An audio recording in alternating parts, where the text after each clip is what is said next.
Hi സുഹൃത്തുക്കളെ, ഞാൻ ഇടയ്ക്കിടയ്ക്ക് ഇപ്പോൾ വീഡിയോകളൊക്കെ ചെയ്യുന്നുള്ളൂ.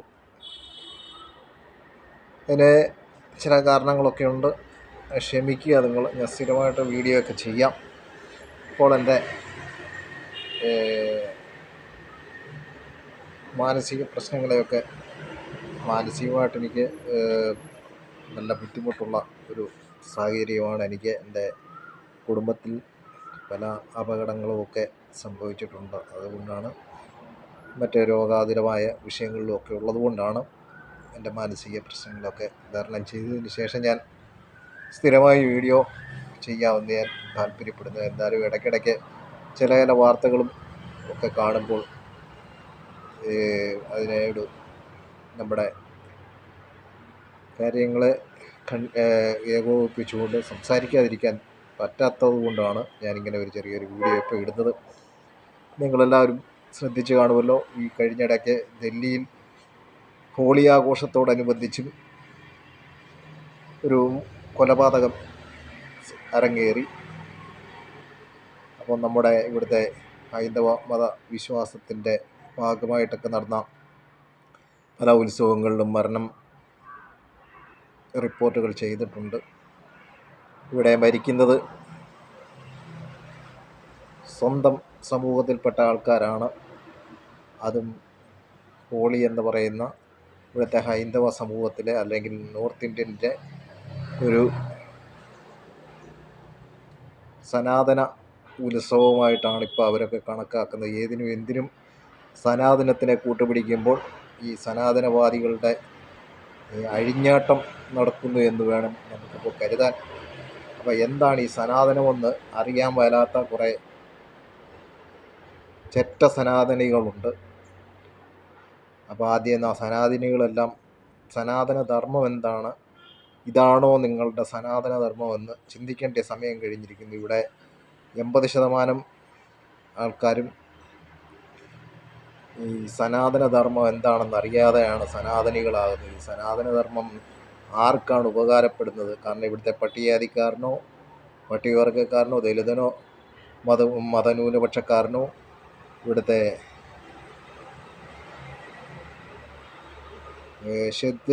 ശൂദ്രൻ വരെയുള്ള മേൽജാതിക്കാരനല്ലാതെ ഈ സനാതനധർമ്മം കൊണ്ട് യാതൊരു പ്രയോജനവും ഇല്ല എന്ന് നമ്മൾ സനാതനധർമ്മികൾ തെളിയിച്ചു കൊണ്ടിരിക്കുകയാണ്. അതിന് ഉദാഹരണമായിട്ട് ഞാൻ പറഞ്ഞല്ലോ, ഡൽഹിയിൽ ഹോളിക്ക് സംബന്ധമായിട്ട് ഒരു കൊലപാതകം നടന്നപ്പോൾ അവർ സനാതനധർമ്മത്തെ അല്ല അതിനെ കണ്ടത്, ഒരു അതായത് ഹൈന്ദവ മതത്തിൽപ്പെട്ട 2 വ്യക്തികൾ തമ്മിൽ അല്ല, അത് ഒരു ജാതീയമായ ഒരു വേർതിരിവ് ഉണ്ടായ ഒരു സംഭവം.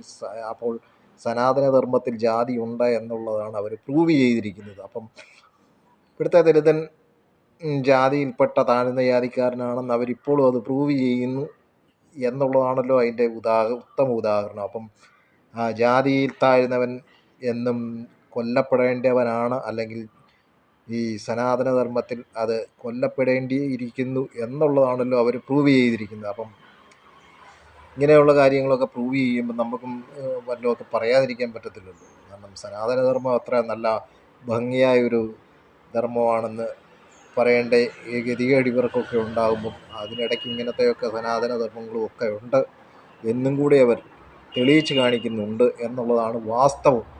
അപ്പം ഇവിടുത്തെ ദലിതൻ്റെയൊക്കെ ഒരവസ്ഥയും ഈ ഹൈന്ദവ മതത്തിൻ്റെ അടിമകളായിട്ട് കിടക്കുന്ന ഹൈന്ദവ മതത്തിൻ്റെ അടിമയല്ല, ഹൈന്ദവത്തിൻ അടിമയായി കിടക്കുന്ന ദലിതൻ്റെ ഒരു അവസ്ഥയും. കാരണം തൻ്റെ സ്വന്തം സ്വത്വത്തെ മറച്ചു വെച്ചുകൊണ്ട് അവൻ വല്ലവൻ്റെ സ്വത്വത്തെ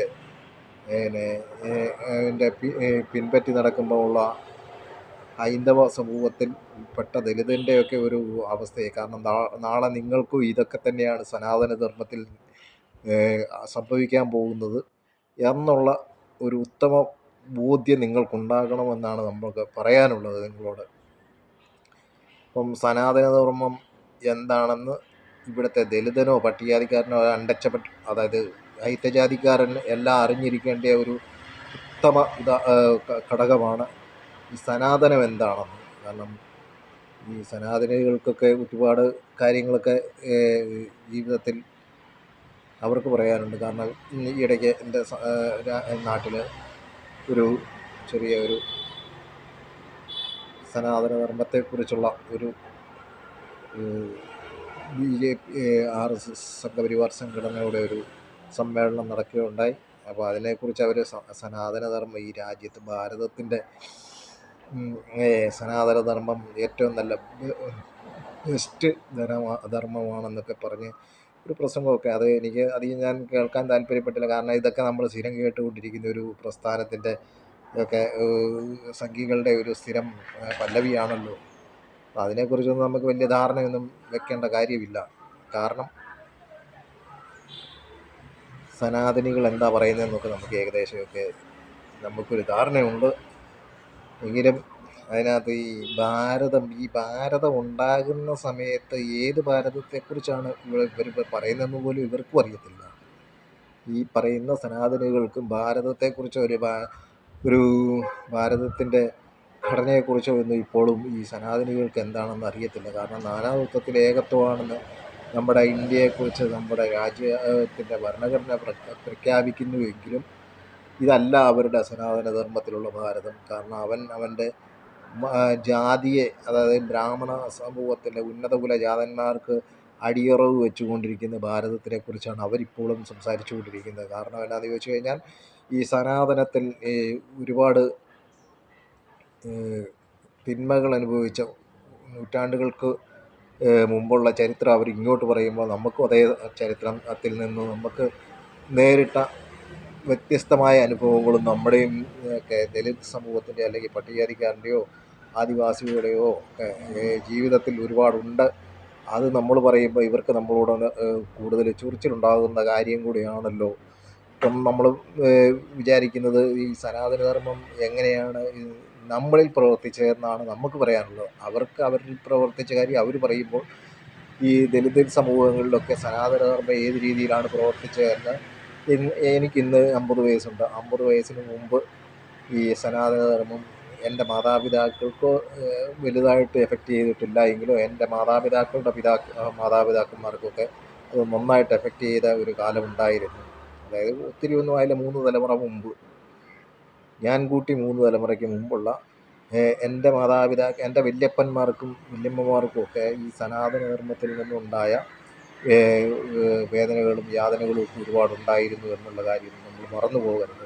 കാരണം ആകെ 3ാമത്തെ തലമുറ. കാരണം എന്നാന്ന് ചോദിച്ചു കഴിഞ്ഞാൽ ഒരു 80 വർഷം പോലും ആയിട്ടില്ല ഈ സനാതനധർമ്മത്തിൻ്റെ പരിക്കിൽ നിന്നും ഇവിടുത്തെ പട്ടികജാതിക്കാരനോ ദലിതനോ ഒന്നും മുക്തമായിട്ടെന്നുള്ള ഒരു ചിന്ത നമുക്കുണ്ടായിരിക്കണം. അപ്പോൾ അടുത്ത ഒരു ഇലക്ഷനും കൂടെ ഒക്കെ വരാൻ പോവുകയാണല്ലോ.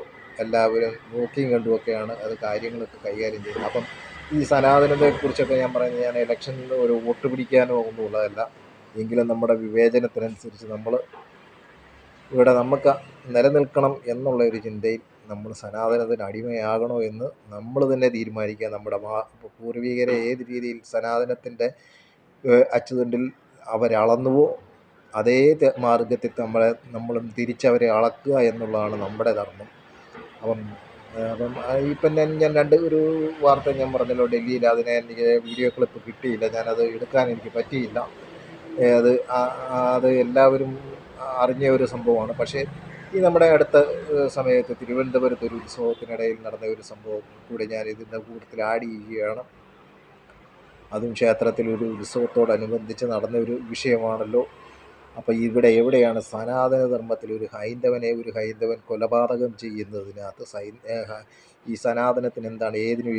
ഏതിനും എപ്പോഴും എവിടെയും സനാതനത്തിൻ്റെ ധാർമ്മിക മൂല്യങ്ങളെ അവർ മുറുകെ പിടിക്കുമ്പോൾ ഇതിലെവിടെയാണ് സനാതനമൊന്നുകൂടെ ഇവർ നമ്മളോട് പ്രൂവ് ചെയ്യേണ്ട അത്യാവശ്യമായതുകൊണ്ട് ഞാൻ ആ ചെറിയൊരു വീഡിയോ ക്ലിപ്പ് കാണിക്കുന്നു. അതിനുശേഷം ഞാൻ നിങ്ങളോട് സംസാരിക്കുന്നു. കൊല്ലത്ത് ക്ഷേത്രോത്സവത്തിനിടെ മർദ്ദനമേറ്റ് കൊല്ലപ്പെട്ട കുന്നത്തൂർ സ്വദേശി ഹരികൃഷ്ണന്റെ വേർപാട് ഒരു നാടിന്റെയാകെ ഉള്ളുലയ്ക്കുന്നതാണ്. രോഗബാധിതരായ അച്ഛനും അമ്മയും അടങ്ങിയ നിർധന കുടുംബത്തിന്റെ പ്രതീക്ഷയായിരുന്നു ഹരികൃഷ്ണൻ. പട്ടാളക്കാരനായി നാടിനും കുടുംബത്തിനും കാവലാവാൻ കുതിച്ച 18കാരനെയാണ് മദ്യപ സംഘം തല്ലിക്കൊന്നത്. 18 വയസ്സിൽ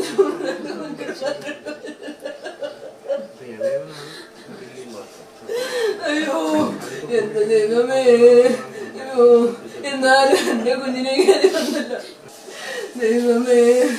ഞാൻ എൻ്റെ പൊന്നുമോനെ, എൻ്റെ പൊടിവാതെ. പൊടിമോനെ എന്ന് വിളിച്ച് നെഞ്ചുപൊട്ടി കരയുന്ന അമ്മ രജനി. പാർക്കിൻസൺസ് തളർത്തിയ ശരീരവുമായി കണ്ണീരു തോരാതെ അച്ഛൻ ജയസേനൻ. ഐവർകാല എന്ന ഗ്രാമത്തിന് ഈ കാഴ്ച കണ്ടു നിൽക്കാനാകുന്നില്ല. ഹരികൃഷ്ണന്റെ വേർപാട് ഒരു നാടിന്റെ തീരാനോവായി. 18 വയസ്സുണ്ടെങ്കിൽ അവന് വേറെ കൂലി പണിക്കും അല്ലെങ്കിൽ പോയിട്ട് പഠിക്കുന്നു ഈ അവരെ രക്ഷപ്പെട്ടിരിക്കുന്ന തന്തയ്ക്കാണെങ്കിൽ ഒരു സ്വാധീനമില്ലാത്ത തള്ളയ്ക്കോ തന്നെ കൈക്ക് സ്വാധീനമില്ല. അവർക്ക് വലിയ ബുദ്ധിമുട്ടുള്ള കാര്യമാണ് അവൻ ചെയ്തത്. അപ്പോൾ അവനെ ഒരു പ്രതീക്ഷ ഉണ്ടായിരുന്നു അവർക്ക്. അവൻ എന്നിട്ട് ഇടയ്ക്ക് പട്ടാളത്തിൽ പോകാൻ പറ്റി. അവനെ ഈ രീതി കാണാനുള്ള മനക്കെട്ടിയില്ല ഞങ്ങൾക്ക്. ഒരു ഗ്രാമം മൊത്തം അവന്റെ പേര് കണ്ണീരൊഴുക്കും. ഈ ഗതി ഒരു കുഞ്ഞുങ്ങൾക്കും വരുത്തരുത് എന്നാണ് ഞാൻ പറയുന്നത്. ഒരമ്മമാർക്കും ഒരച്ഛന്മാർക്കും ഈ ഗതി വരുത്തരുത്. ഞായറാഴ്ച മരുത്തടി ക്ഷേത്രത്തിലെ ഉത്സവത്തിനിടെയാണ് 6-അംഗ സംഘം ഹരികൃഷ്ണനെ തല്ലിച്ചതച്ചത്. തടയാൻ ചെന്ന സഹോദരൻ ജയകൃഷ്ണനും ബന്ധുവിനും മർദ്ദനമേറ്റു. തടികൊണ്ട് തലക്കടിയേറ്റ ഹരികൃഷ്ണൻ ചികിത്സയിലിരിക്കെ ഇന്നലെ മരിച്ചു. നരാധമന്മാർക്കെടുത്തിയത് ഒരു നിർധന കുടുംബത്തിന്റെ വിളക്കാണ്. കൂലിപ്പണിയെടുത്ത് പോളിടെക്നിക് പഠനത്തിനും മാതാപിതാക്കളുടെ ചികിത്സയ്ക്കും വഴി കണ്ടെത്തിയ ആൺമക്കൾ. അവരിൽ ഇനി ഒരാൾ മാത്രം. വീട്ടിലെ കാര്യം നോക്കി ഇവിടുത്തെ നാട്ടിലെ ഒരു ഉത്സവത്തിന് പോലും അവനൊരു ആടാനോ പാടാനോ വന്നിട്ടുള്ളവനല്ല. അവനെ സംബന്ധിച്ച് പറയുകയാണെങ്കിൽ ഏതൊരർത്ഥത്തിൽ നോക്കിയാലും ഈ ഒരു ഉത്സവത്തിന് പോയി മരണപ്പെടാൻ തക്കതായ ഒരു തെറ്റ് അവൻ്റെ ഭാഗത്തുണ്ടെന്ന് നമ്മൾ ആരും വിചാരിക്കുന്നില്ല. ഇപ്പോഴും മനസ്സിനെ നമുക്ക് പറഞ്ഞ് മനസ്സിലാക്കാൻ പറ്റാത്തൊരു അവസ്ഥയിലാണ് ഇരിക്കുന്നത്. ഇപ്പൊ ഞങ്ങളുടെ അവസ്ഥ ഇങ്ങനെയാണെന്നുണ്ടെങ്കിൽ അവന്റെ അമ്മയുടെ അവന്റെ അച്ഛന്റെ അവസ്ഥ എന്തായിരിക്കും നമുക്ക് ഊഹിച്ച് മനസ്സിലാക്കാവുന്നതേ ഉള്ളൂ. 18-കാരന്റെ ജീവനെടുത്ത 6 പേരും പ്രതികളെ ഒളിവിൽ കഴിയാൻ സഹായിച്ച ഒരാളും അറസ്റ്റിലായി. കേസിൽ കൂടുതൽ പ്രതികളുണ്ടോ എന്ന് പോലീസ് അന്വേഷിക്കുന്നുണ്ട്. ഹരികൃഷ്ണന്റെ സംസ്കാരം പൊതുദർശനത്തിന് ശേഷം വൈകിട്ട് വീട്ടുവളപ്പിൽ നടക്കും. ഏഷ്യാനെറ്റ് ന്യൂസ്, കൊല്ലം.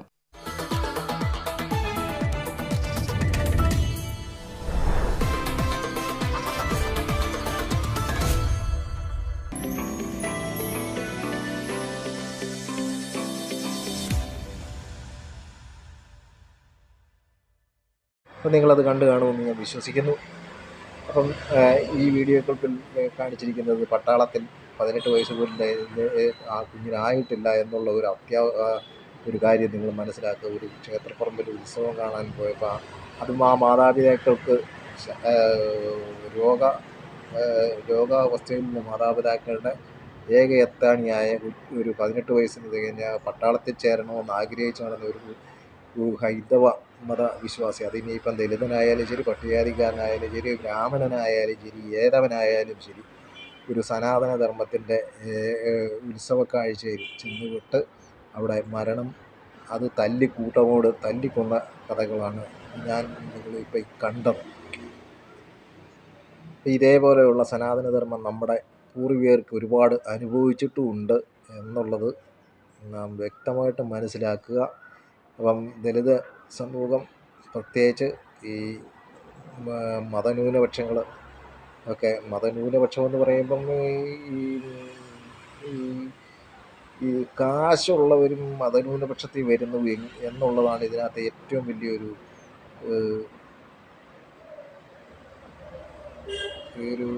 പോരായ്മ. കാരണം കാശുള്ളവന് അല്ല നമ്മൾ മതന്യൂനപക്ഷമായിട്ട് ഉദ്ദേശിക്കുന്നത്. ഇവിടെ ക്രൈസ്തവ മതത്തിലെ സാധാരണപ്പെട്ടവൻ, അവനെയാണ് നമ്മൾ ഉദ്ദേശിക്കുന്നത്. കാശുള്ളവനേതും എപ്പോൾ വേണേലും അവന് ബ്രാഹ്മണനാകുവാൻ സനാതന ധർമ്മത്തിൻ്റെ അട്ടിപ്പേറവകാശം അവരും എടുക്കുന്നുണ്ട്, കാശുള്ളവർ. ഇനിയിപ്പം കാശുള്ള പട്ടികജാതിക്കാരനും സനാതന ധർമ്മത്തിൻ്റെ അട്ടിപ്പേറവകാശം അവർ എടുക്കുന്നുണ്ട്. അവർ കൊടുത്തില്ലെങ്കിൽ ഇവർ ചോദിച്ച് വാങ്ങിക്കാതെ തന്നെ അവർ സ്വയം ഏറ്റെടുക്കുന്ന ഒരു സംഭവം കൂടിയാണല്ലോ ദലിത്. അപ്പം സനാതനധർമ്മം അപ്പം ആ രീതിയിൽ അവർ കൈകാര്യം ചെയ്യുന്നുണ്ട്. പക്ഷെ ഞാൻ ആ മതന്യൂനപക്ഷങ്ങളെ ആ രീതിയിലല്ല എൻ്റെ വ്യാഖ്യാനത്തിൽ ഞാൻ കാണുന്നത്. ഇവിടെ സാധാരണപ്പെട്ട ജനങ്ങൾ ഒരുപാട് താമസിക്കുന്നു.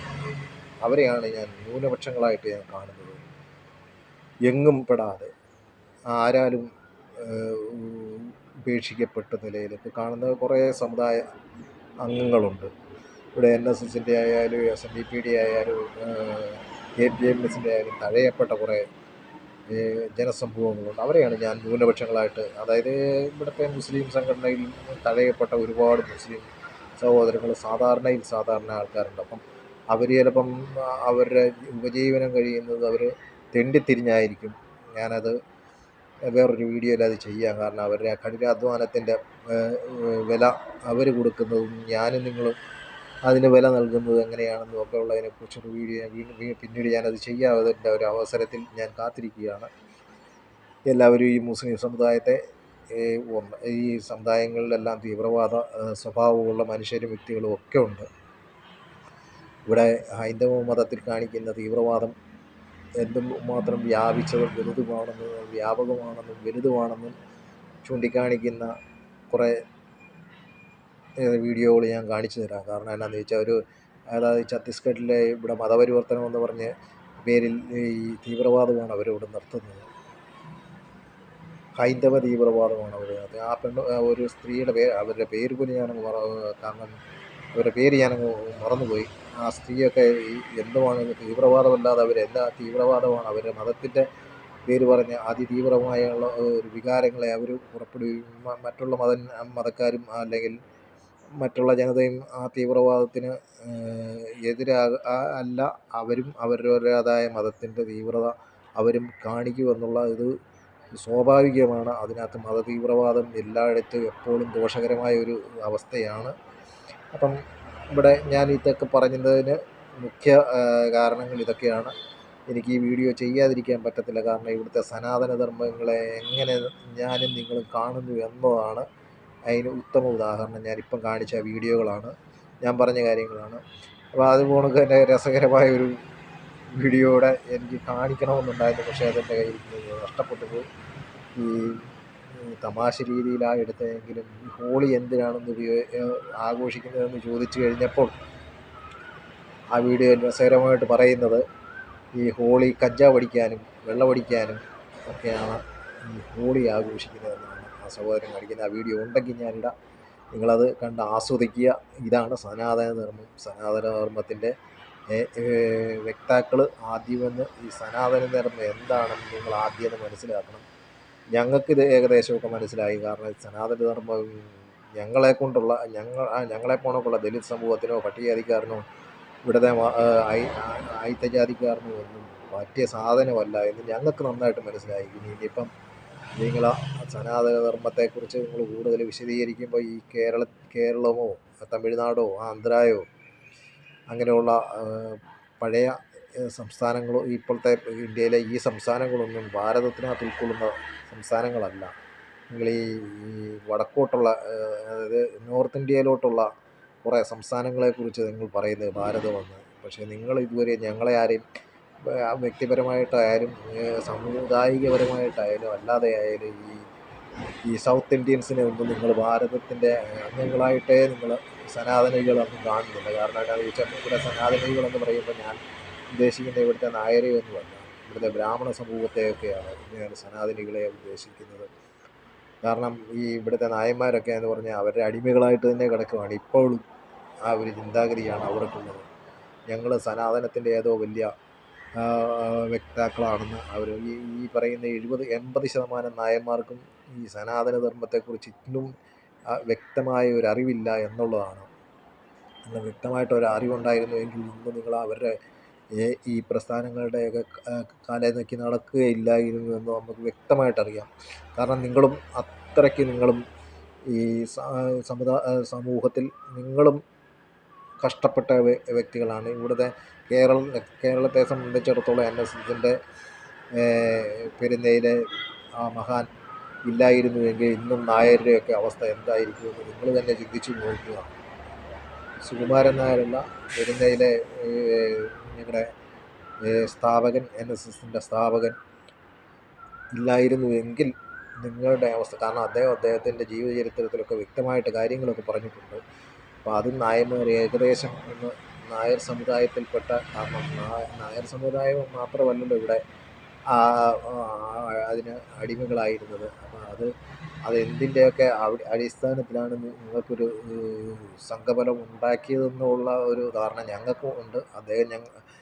അവിടെ അദ്ദേഹത്തിൻ്റെ ജീവചരിത്രത്തിൽ അതെന്തിനാണ് അതുണ്ടാക്കിയതെന്ന്, എന്ത് അവകാശത്തിനെയാണ് അടിസ്ഥാനമാക്കി അത് ഉണ്ടാക്കിയതെന്നൊക്കെ ഞങ്ങൾക്കൊക്കെ അറിയാം. നിങ്ങൾക്ക് നിങ്ങളത് മറന്നുപോയെങ്കിലും ഞങ്ങൾക്കത് നിങ്ങളെ ഓർമ്മിപ്പിക്കാതിരിക്കാൻ പറ്റത്തില്ല. ഞങ്ങളത് എപ്പോഴും ഓർമ്മിപ്പിച്ചുകൊണ്ടേയിരിക്കും. അപ്പം എൻ്റെ നായർ സമുദായത്തിൽപ്പെട്ട എൻ്റെ സുഹൃത്തുക്കൾക്ക് വിഷമം തോന്നുന്നതിൻ്റെ കാര്യം ഇതാണ്. നിങ്ങൾ ഇപ്പോഴും സനാതനധർമ്മത്തിൻ്റെ അടിമകളായിട്ട് ജീവിക്കാൻ നിങ്ങൾ 20% ആൾക്കാർ അതിന് തയ്യാറാണ്. ബാക്കിയുള്ള 80% അവരുടെ കാര്യങ്ങളൊക്കെ നോക്കുന്നുണ്ട്. ഇതിനകത്ത് സനാതനധർമ്മത്തിൽ 20% അതിതീവ്ര സനാതനധർമ്മവാദികളായിട്ട് അവരിപ്പോഴും കഴിയുന്നു എന്നുള്ളതാണ് യാഥാർത്ഥ്യം. ബാക്കി 80% ഞാൻ കണ്ടിടത്തോളം ഈ സനാതനധർമ്മത്തിന് വലിയ ഹാൻഡിൽ ഒന്നും ഇല്ലാത്ത ആൾക്കാരാണ്. അത് സ്വാഭാവികമായിട്ടും അതുണ്ടാകും. കാരണം എന്താണെന്ന് വെച്ച് കഴിഞ്ഞാൽ ആ 80%-നകത്ത് ആൾക്കാർക്ക് അത്യാവശ്യം കാര്യം അവർ ഉൾക്കൊള്ളുന്ന ഒരു വിദ്യാഭ്യാസവും വിവരവും ഇല്ലാത്ത കുറേ 20% ആൾക്കാരാണ് ഈ സനാതനധർമ്മത്തിൻ്റെ പിറകെ പാട്ട് കൊടുത്ത് നടക്കുന്നത് എന്നുള്ളതാണ്. അതിന് ഉത്തമ ഉദാഹരണം ഇന്നലെ ഞാനിവിടെ എൻ്റെ നാട്ടിൽ കാണുകയൊക്കെ ഉണ്ടായി. അതാണ് അതിൻ്റെ യാഥാർത്ഥ്യം എന്ന് അവർ ഉൾക്കൊണ്ടുകൊണ്ടാണ് അതൊക്കെ നടക്കുന്നത്. കാരണം അപ്പം ഈ സനാതനധർമ്മത്തെക്കുറിച്ച് ഞാൻ 2 വീഡിയോ ഇടുന്ന നിങ്ങളത് കാണുക. അപ്പം അവസാനം വീഡിയോ കണ്ട് അവസാനത്തെ വീഡിയോയിൽ ഞാൻ പറഞ്ഞത് ഒരു രസകരമായ കാര്യമാണ്. അതുകൊണ്ട് അതും കാണുക. നന്ദി. അടുത്ത വീഡിയോയിൽ നമുക്ക് വീണ്ടും കാണാം. ഓക്കെ. हम लोग होली क्यों मनाते हैं? दारू पीने के लिए। होली क्यों मनाते हैं? होली मनाते हैं भाई पीने खाने के लिए हम लोग। क्या पीने खाने के लिए? गांजा भांग दारू खुलेआम पीते हैं हम लोग। ये क्या बक रहे हो मादरचोद? होली क्यों मनाते हैं? गुजिया और पापड़ खाने के लिए बनाई जाती है। होली क्यों मनाते हैं? होली मनाते हैं गांजा फूंकने के लिए।